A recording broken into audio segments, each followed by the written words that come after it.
Olá, sejam bem-vindos ao Frente a Frente, que começa agora. A nossa entrevista hoje é com o pernambucano de renome nacional, Ricardo Moura de Albuquerque, Maranhão. Ele é ex-vereador e ex-deputado federal pelo PSB do Rio de Janeiro. Ricardo Maranhão é uma referência cidadã e política, tendo militado no cenário do Rio de Janeiro e em Brasília por muitos anos. É detentor de um vasto currículo entre tantas funções ocupadas e premiações recebidas. Ele atuou como engenheiro mecânico da Petrobras e atualmente é diretor da Associação dos Engenheiros da Petrobras, a EPET. É autor dos livros Mensagem ao Território Brasil, Cinelândia, Retorno ao Fascínio do Passado, Política com Dignidade e Exercício Político de sua função essencial a uma realidade preocupante, além de assinar centenas de artigos publicados em jornais e revistas de diversos estados brasileiros. Ricardo Maranhão está em Maceió revendo familiares e amigos e nos dá essa oportunidade de debater questões importantes para o país e para a sociedade brasileira. Bem, eu agradeço antecipadamente a presença do senhor Ricardo Maranhão e, entre tantos assuntos que vamos abordar aqui, o nosso bate-papo demarca o tempo áureo da Petrobras e as condicionantes econômicas e políticas que levaram a estatal a uma crise de gestão sem precedentes. Quais as perspectivas, senhor Ricardo Maranhão, que nós podemos ter agora com o governo Lula, na sua, digamos assim, na sua terceira edição para o país? Isso na questão diretamente relacionada aos destinos da Petrobras. Eu acho que as esperanças que nós temos no governo Lula são as esperanças do povo brasileiro. Nós passamos por uma fase muito difícil do presidente anterior, de uma fase de polarização, uma fase de negacionismo da ciência, contra a vacina, exacerbação dos ânimos, transformando os adversários políticos em inimigos, ministros da economia dizendo que onde já se viu filho de porteiro na universidade, o ministro da educação afirmando que a universidade é para poucos, inclusive negando a própria Constituição, a Constituição que Ulisses Guimarães chamou de Constituição Cidadã. Ela é muito clara no sentido de que a educação é um direito de todos e um dever do Estado. Na Petrobras, nós tivemos um verdadeiro retrocesso, retrocesso em termos de investimentos. Os investimentos, por exemplo, da presidente Dilma, chegaram a 40 bilhões de dólares, hoje vão ser retomados naturalmente, mas estão numa faixa de 8 bilhões de dólares, 5 vezes menos. E sem investimentos, não há emprego, não há conclusão de projetos que são importantes para o país. Nós tivemos a venda desenfreada de ativos rentáveis, estratégicos, de uma refinaria que tem um simbolismo especial para nós, por ser a primeira refinaria, a refinaria Landulfo Alves de Mataripe. Landulfo Alves foi um senador nacionalista. Essa refinaria foi entregue para um fundo de investimento de Abu Dhabi. Não sei que tipo de compromisso esse tipo de gente pode ter com o povo brasileiro. Pois é, vender a refinaria, não é?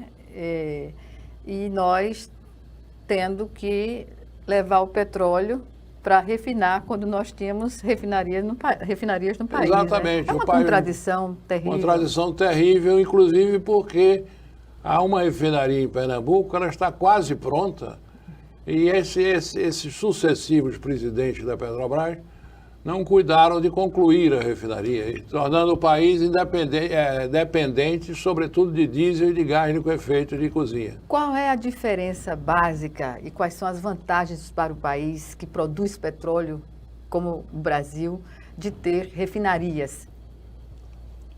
Quem produz petróleo, evidentemente, só pode ter vantagem construindo refinarias, porque o petróleo produzido, ele não serve para ser utilizado imediatamente. Ele tem que ser transformado em derivados de petróleo, em gasolina, em óleo diesel, em gás liquefeito de petróleo. Então, é fundamental e isso vale para todas as matérias-primas, para todos os commodities, né? De preferência, ao invés de investir, de exportar soja, é vantajoso exportar óleo de soja, farelo de soja. Você sempre deve procurar agregar valor aos seus produtos, né? E fazer no Brasil fazer tudo o que você puder fazer no Brasil, gerando emprego, renda, etc. O mais é retornar ao ciclo colonial, quando nós exportávamos para o Brasil ouro, com ônus para o país, né? Com ônus para o país. Você tem que agregar valor. E no caso da Petrobras, perdemos dos dois lados. Exportamos petróleo, deixando de refinar uma parcela. Já temos hoje um parque de refino que está entre os 6 ou 10 maiores do mundo, mas ainda existe necessidade de investir, porque o consumo vai crescendo continuamente, né? Senhor Ricardo, muitos que defendem a privatização da Petrobras argumentam que teríamos mais eficiência, mais concorrência, preços mais baixos, benefícios para os consumidores. Qual é a sua opinião sobre isso?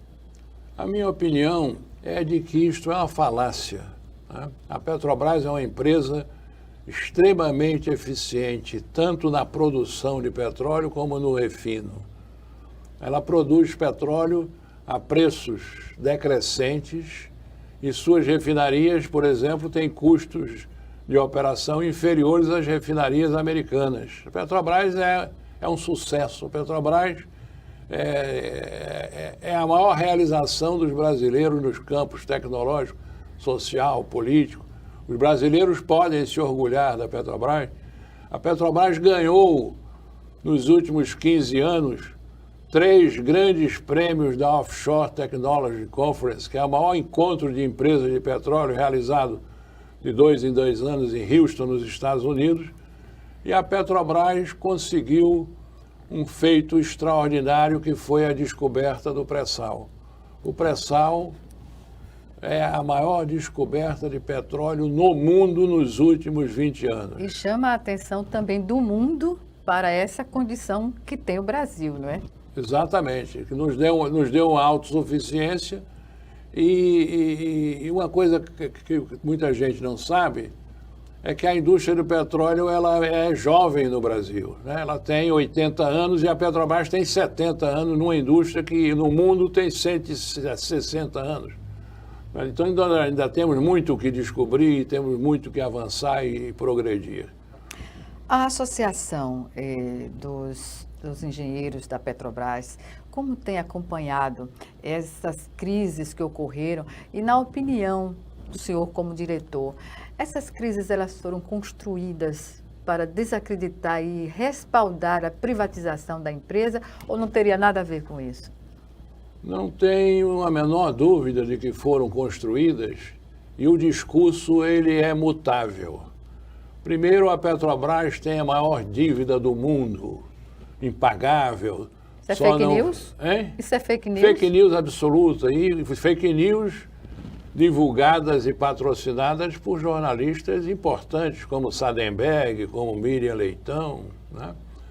Quer dizer, a crise é impagável e é preciso vender ativos para pagar a dívida. Depois é preciso vender ativos para que haja competição, para que haja concorrência em benefício do consumidor. E isso tudo é desmentido pelos fatos, né? A refinaria Landulfo Alves de Mataripe foi vendida por um fundo de investimentos de Abu Dhabi e hoje pratica os mais elevados preços de gasolina no Brasil, quando comparados com as refinarias da Petrobras. Não há possibilidade de competição com a simples venda das refinarias da Petrobras, porque elas foram concebidas e foram implantadas para atender determinadas áreas. Nessa área, nessa jurisdição, ninguém consegue entrar, porque para entrar é preciso logística, é preciso oleodutos, é preciso gasodutos, é preciso terminais marítimos. Isso não existe. Então, quando se vende uma refinaria como Mataripe, nós estamos entregando a um fundo financeiro estrangeiro um ativo estratégico, valioso e um monopólio privado, né? O outro discurso procuram confundir a opinião pública. O monopólio é sempre ruim. Nem sempre o monopólio é ruim. Existe o monopólio natural. O monopólio natural não faz o menor sentido você ter duas linhas de transmissão para levar a energia elétrica para o mesmo prédio. É um monopólio de fato, tá certo? Também não existe... É preciso que haja uma distinção clara entre o monopólio privado, crime, os Estados Unidos têm duas leis, o Sherman Act, que é uma lei do início do século passado, é criminoso o monopólio privado, é diferente do monopólio público, que é o monopólio da Petrobras. Não é nem da Petrobras, o monopólio é do Estado brasileiro, previsto na Constituição. A Constituição estabelece que o Estado pode intervir na economia quando uma determinada atividade não pode ser desenvolvida de forma satisfatória pela livre iniciativa. A quem atende a privatização da Petrobras? Atende certamente aos poderosos grupos financeiros internacionais. Né? Internacionais, não há dinheiro brasileiro, né? Você vê a refinaria de Mataripe foi vendida por um fundo financeiro de Abu Dhabi. Eu não sei o que o sheik tem interesse a ver com o povo produzir, tá certo? A Petrobras distribuidora foi privatizada, foi vendida para capitais estrangeiros e nós estamos entregando patrimônio, estamos entregando ativos estratégicos, rentáveis para os capitais estrangeiros, aumentando cada vez mais a dependência do nosso país. A gente pode fazer um paralelo sobre Petrobras e o que ocorreu com a Eletrobras?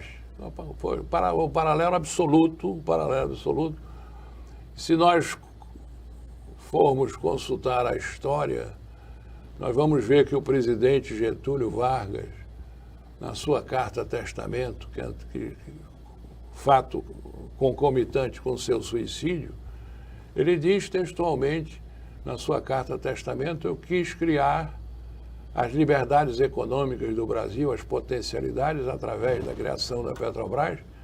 Mal começa esta a funcionar, a onda de agitação se avoluma. O projeto da Eletrobras foi obstaculizado até o desespero. Né? Então, havia e há forças poderosíssimas internacionais as quais não interessam um Brasil independente, e o Brasil, para ser independente, tem que controlar os setores estratégicos da sua economia. O resto é poesia e é ilusionismo. Tá? É uma ação também de política em defesa do que é nacional, né? Evidentemente. Por exemplo, existe uma política chamada política de conteúdo local. O que é a política de conteúdo local?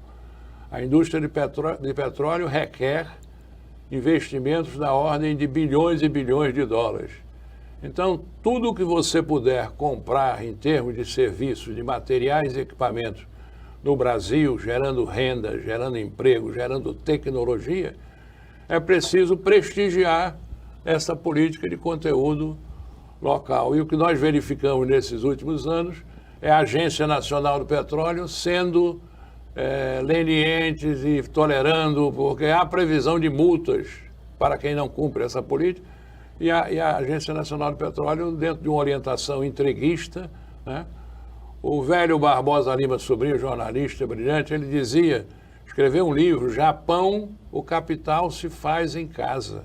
Né? Tudo aquilo que você puder. Evidentemente que não existe nenhum país do mundo absolutamente autossuficiente em tudo, né? Há uma dependência.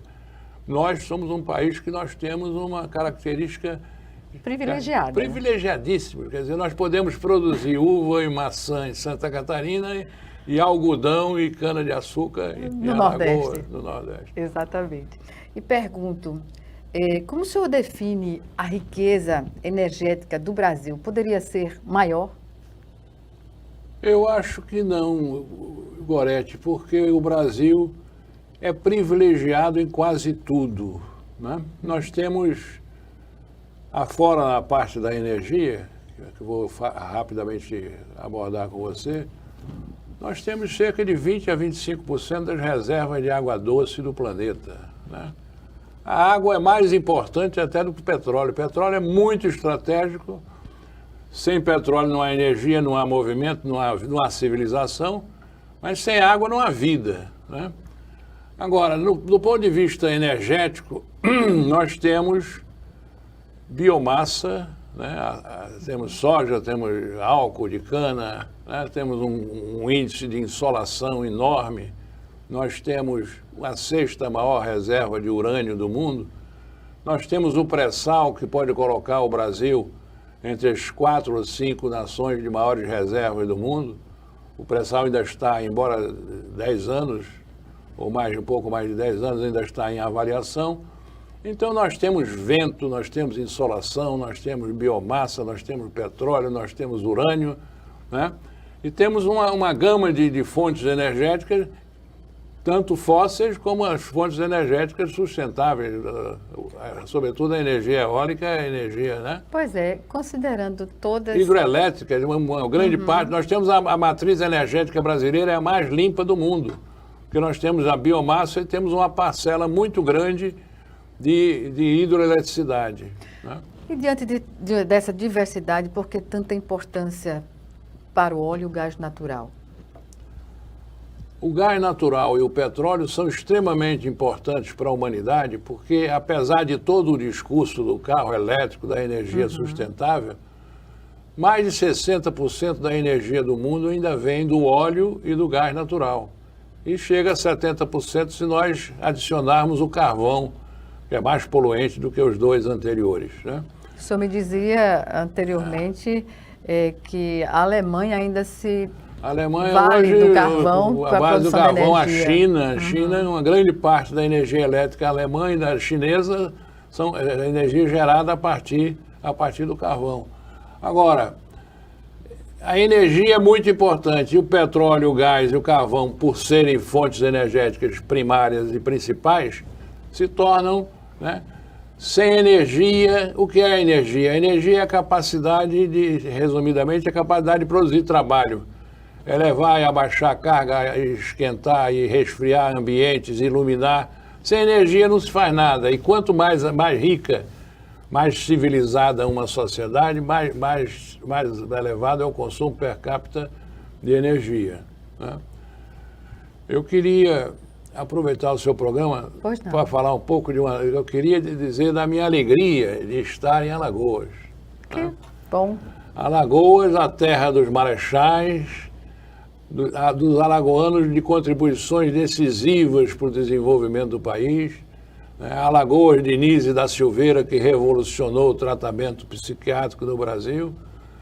A Alagoas do velho Graça, que é uma expressão máxima da nossa literatura, né?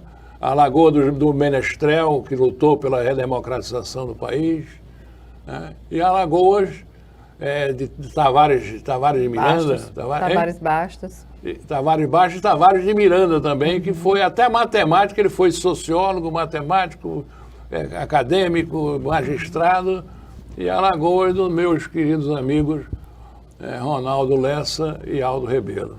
Pois bem, a referência, digamos assim, eles gostarão de saber que o senhor fez essa referência a eles. Merecidíssimo. E já que o senhor puxou o viés político, eu pergunto, o Brasil, independentemente dessa intolerância que foi verificada nos últimos anos, não é, na política nacional e que derivou para os costumes também, que era algo que não se via na população brasileira, isso. Em qualquer classe social.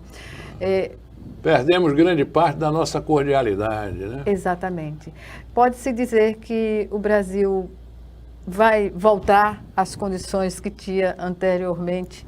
Eu acho que todos nós temos essa esperança e devemos trabalhar nesse sentido, né? O Brasil é um país amoroso, né? E nós vimos o nosso país se transformar num país de altercações e de violências e de rompimento até dos diálogos familiares, né? Eu não cometeria a injustiça de atribuir apenas ao ex-presidente este quadro, porque há hoje indicações de que as redes sociais e também a mídia está destruindo a saúde mental das crianças. É uma coisa que nós devemos refletir e pensar muito seriamente como é que um cidadão entra com a machadinha num jardim de infância para violentar crianças. É uma coisa que inacreditável, né? E, de uma certa maneira, nós que gostamos um pouco de imitar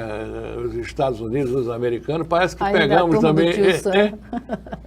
Parece que esse tipo de imitação não nos interessa. Exatamente. Nós queremos um país amoroso, um país onde as famílias se entendam, onde as pessoas possam entender...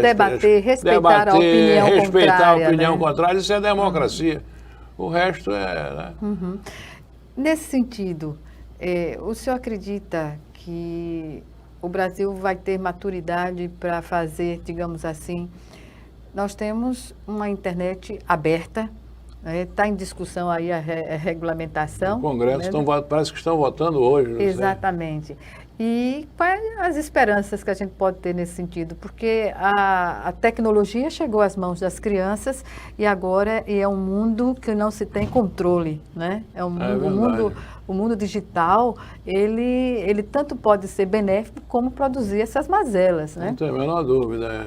Vai requerer também, né, além da legislação que está sendo discutida no Congresso, também uma espécie de um policiamento da família, dos pais, dos avós, dos irmãos. Tudo começa em casa com o aprendizado do exemplo, não é? Não tem a menor dúvida. Alguém já disse que educar é dar o exemplo, né? Já que o senhor puxou esse viés, eu vou me reportar aqui aos livros de sua autoria. Mensagem ao Território Brasil. Esse livro foi lançado há algum tempo? Algum tempo. Há algum tempo. E o que ele diz? Ele diz muita coisa, né? Ele diz... Dentro dessa temática. Mensagem ao Território Brasil. Uhum. Nós temos aqui o território brasileiro tomado. Estamos aí na floresta amazônica, os Yanomami sendo assassinados. Isso, né? Isso. Nós vivemos uma crise. Eu escrevi um artigo, onde onde eu digo que nós vivemos uma crise política, social, econômica, ética, né? Essa crise se manifesta de várias maneiras, né? Os políticos, a atividade política é recusada pela população, gente anulando o voto, o ceticismo, a descrença, a indignação, a repulsa da atividade política. Fenômeno compreensível porque, ressalvadas as exceções, os nossos políticos passam muitas vezes a ideia de falta de patriotismo, de falta de ética, esse negócio. Crise econômica, desemprego, né? Crise ética, de desonestidade. Então, há todo um quadro terrível de uma crise que é quase um sintoma de tragédia, mas apesar disso eu sou otimista, eu acho que o Brasil somos nós e nós temos tudo para superar isso tudo, né? Nós temos riqueza, nós temos um povo trabalhador, um povo criativo, enfim, nós temos o espírito da conciliação. Eu acho que as coisas estão mudando, né? Nós tivemos uma eleição recente, onde o povo se manifestou de forma democrática, não obstante as tentativas absurdas diante de representantes estrangeiros denegrir a imagem da nossa justiça eleitoral, uma coisa verdadeiramente... Eu não tenho convicção, mas eu já li em alguma ocasião que o Washington Luiz, deposto pela Revolução de 30, chegou na Europa. E aí, presidente, o que se passa no Brasil, problemas do Brasil, eu discuto no Brasil com brasileiros. Né? Então, o presidente da República chama 25 embaixadores estrangeiros para dizer que o meu país... Para falar mal da sua casa? Para falar mal da sua casa é um negócio absolutamente... É inacreditável. Inacreditável, né? E intolerável. Bem, o agravante é que, ao que parece, o plebiscito, o palanque não foi desarmado, né? Não, ainda vai demorar um pouco para desarmar, porque os arautos da violência, da discórdia, da falta de respeito pela posição dos outros permanecem por aí, né?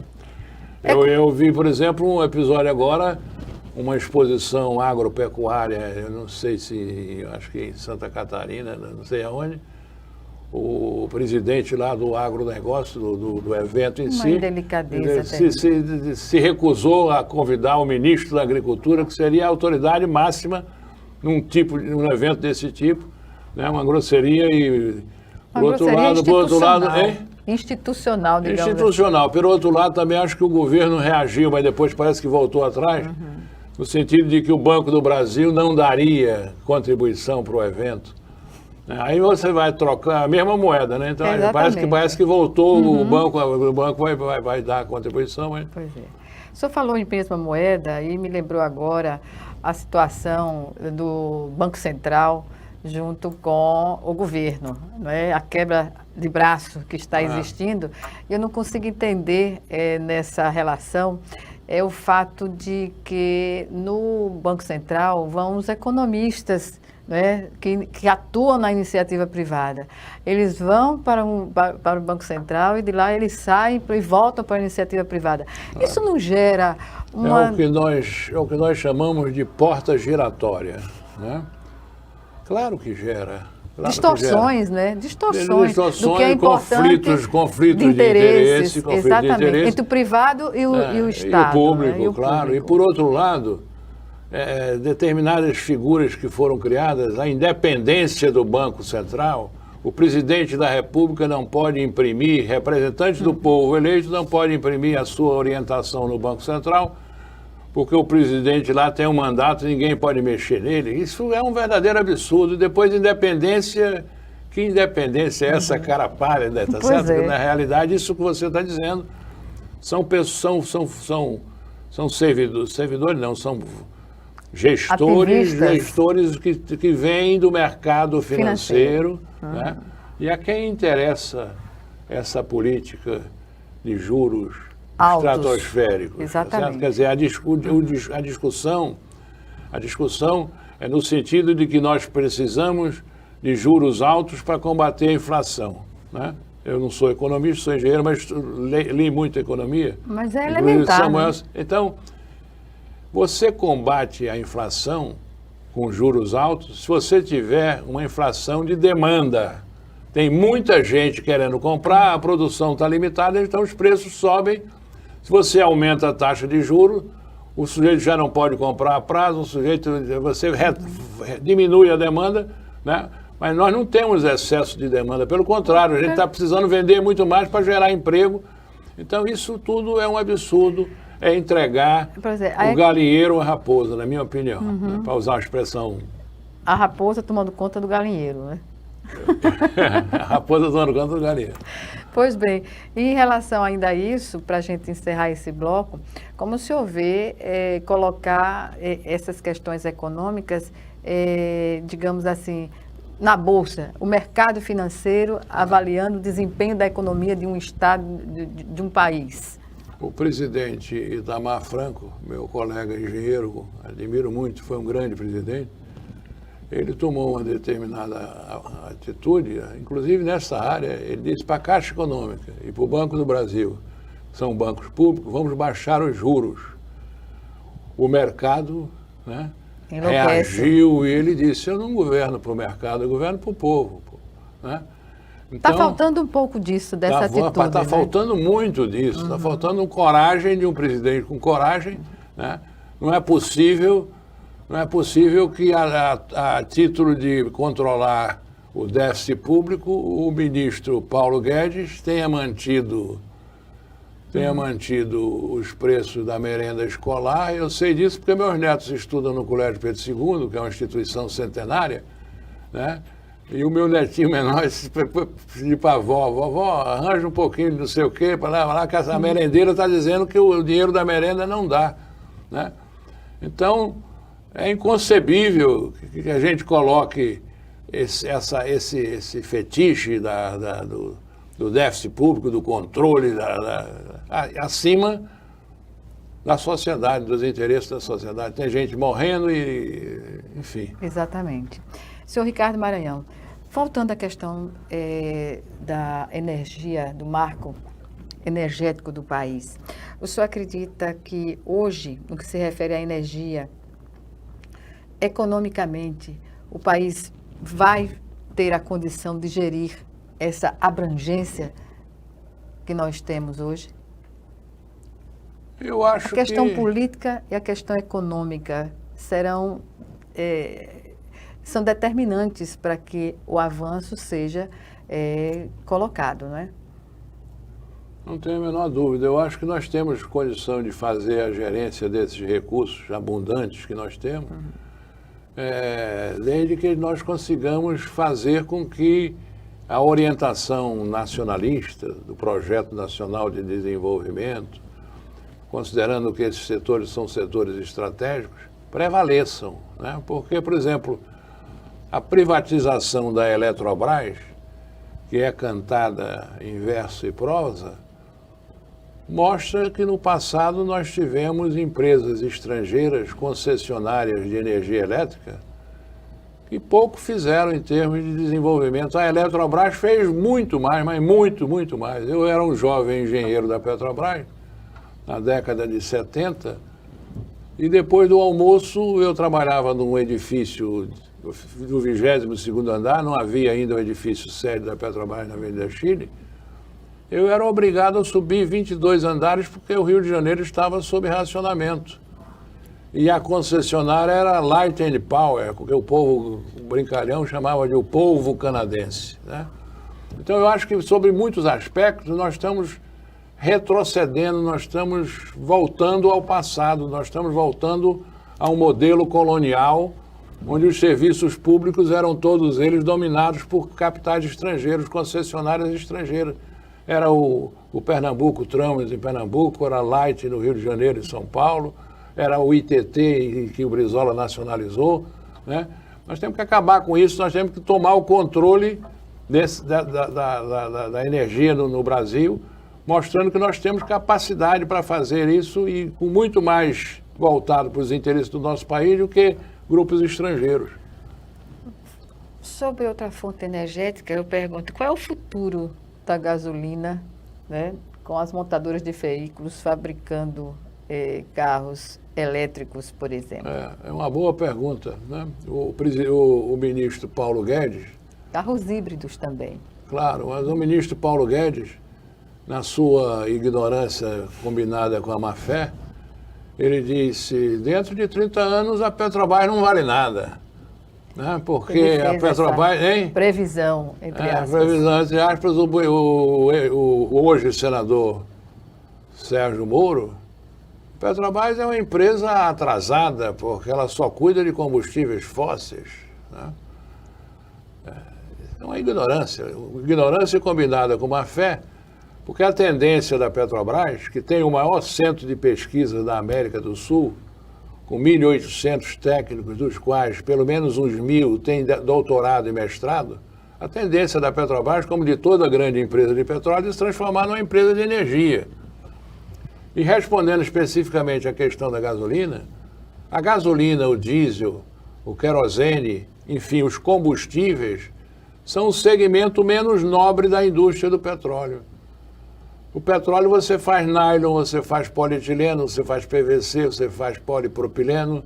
Uma tonelada de polietileno de alta densidade custa 4, 5 mil dólares, uma tonelada de gasolina custa 400 dólares. Então, você tem todo um caminho pela frente para compatibilizar e transformar a Petrobras numa empresa de energia, porque para desenvolver energia eólica, energia solar, energia nuclear, todas as formas de sofisticadas, crescentemente sofisticadas de energia, você precisa ter base tecnológica. A Petrobras é uma grande empresa, tem base tecnológica, opera o maior centro de pesquisa da América Latina. Pois é, recursos fósseis e recursos, digamos assim... sustentáveis. Energia limpa, baixo carbono. Exatamente. A nomenclatura é variada, né? É variada, mas é importante que se tenha, né? Que se consorcie essas matrizes energéticas. Não tenho a menor dúvida. E eu acho que nós vamos marchar num mundo onde vai haver um consórcio de todas as formas de energia. Não haverá uma única forma de energia prevalecendo sobre todas as demais. Mas hoje eu posso lhe afirmar que nos últimos 50 anos não houve redução expressiva no consumo de combustíveis fósseis, né? Não obstante todo esse discurso, as energias sustentáveis, as energias limpas, dependem da energia fóssil. Né? Você, para produzir álcool, você planta cana e você tem que ter trator, tem que ter colheitadeira, você tem que ter uma série usando energia fóssil para poder produzir energia limpa, entendeu? Bem, o senhor falou aí que a tendência é haver grandes conglomerados, né? Como fica o papel da OPEP nessa questão? A OPEP é a Organização dos Países Exportadores de Petróleo. A Organização dos Países Exportadores, o que é a OPEP? Né? A OPEP é a reação dos países onde se localizam as maiores reservas de petróleo do mundo e onde se localiza uma grande parte da produção, a reação a um processo de décadas de exploração, de expoliação desses países. Né? A Arábia Saudita, o Iraque, o Irã, Nigéria, Argélia, todos esses países têm grande reserva, a Líbia, todos esses países têm grande, a Venezuela, todos têm grandes reservas de petróleo e grande produção de petróleo, e a indústria desses países foi conduzida durante anos e anos pelas chamadas Sete Irmãs, que eram grandes conglomerados petrolíferos, ExxonMobil, Texaco, British Petroleum, etc. Num determinado momento, esse povo despertou e criou empresas estatais para fazer a exploração dessa riqueza, que é quase que a única riqueza dos países, entendeu? Então, a tendência, mas a indústria do petróleo é uma indústria altamente concentradora. Onde nasceu a indústria do petróleo?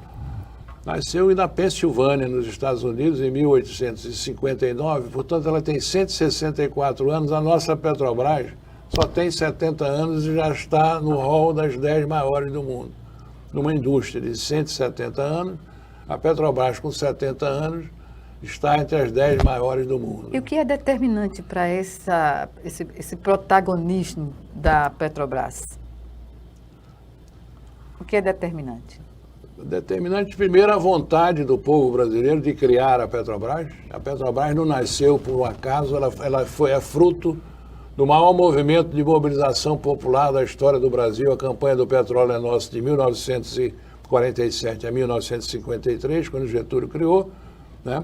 Foram 22 meses de debates no Congresso Nacional.